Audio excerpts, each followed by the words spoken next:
and welcome back to the White House.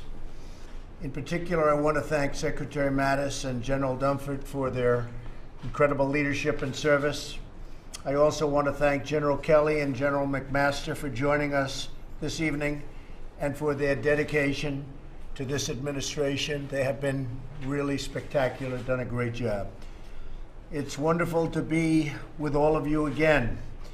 As I said during our last meeting, my number one priority as Commander-in-Chief is to keep our people safe and to empower you, our senior military leaders, to do what you do best. Nobody does it better than the people in this room, believe me. We have many pressing national security issues facing our country. In addition to devastating natural disasters, we have had some big natural disasters, and some of you know exactly because your people have done an incredible job, and I appreciate it. But recently, we have had challenges that we really should have taken care of a long time ago, like North Korea, Iran, Afghanistan, ISIS, and the revisionist powers that threaten our interests all around the world. Tremendous progress has been made with respect to ISIS, and I guess the media is going to be finding out about that over the next short period of time. It falls on the people in this room to defend the American people from these threats. I know we share a belief in putting the safety and the well-being of the American people first, and I look forward to hearing from you and your ideas. We'll be going to dinner right after this, and we'll be discussing it further. But I look very much forward to discussing certain things right now, and we have certain very critical areas that we will be discussing. In North Korea, our goal is denuclearization.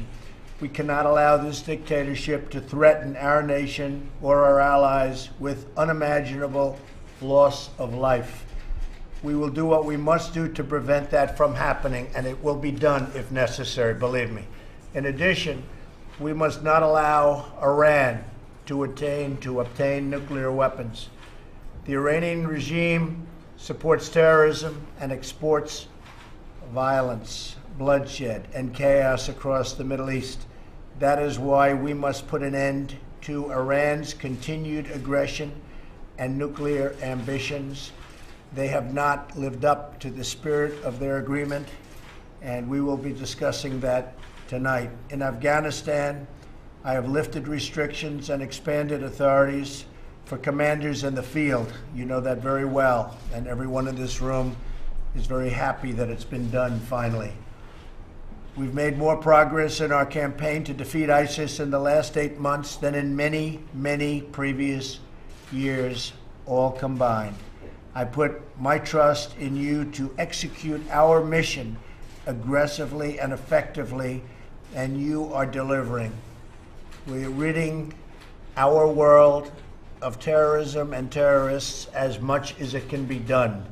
In all areas, I want to ensure that our armed forces have the funding, the readiness, and the force capacity to be successful. Our budget this year, as you know, well over $700 billion, is getting us back to the position we have to be. Almost never have we needed great, powerful, strong, and brilliant military. And that's where we are, and that's where we're going, and going very rapidly. Moving forward, I also expect you to provide me with a broad range of military options when needed at a much faster pace. I know that government bureaucracy is slow, but I am depending on you to overcome the obstacles of bureaucracy. Finally, I want to thank each and every one of you for the immense personal sacrifices you and your family make on behalf of our great country. Your patriotism, selflessness, and courage are an inspiration to me and an inspiration to our entire nation.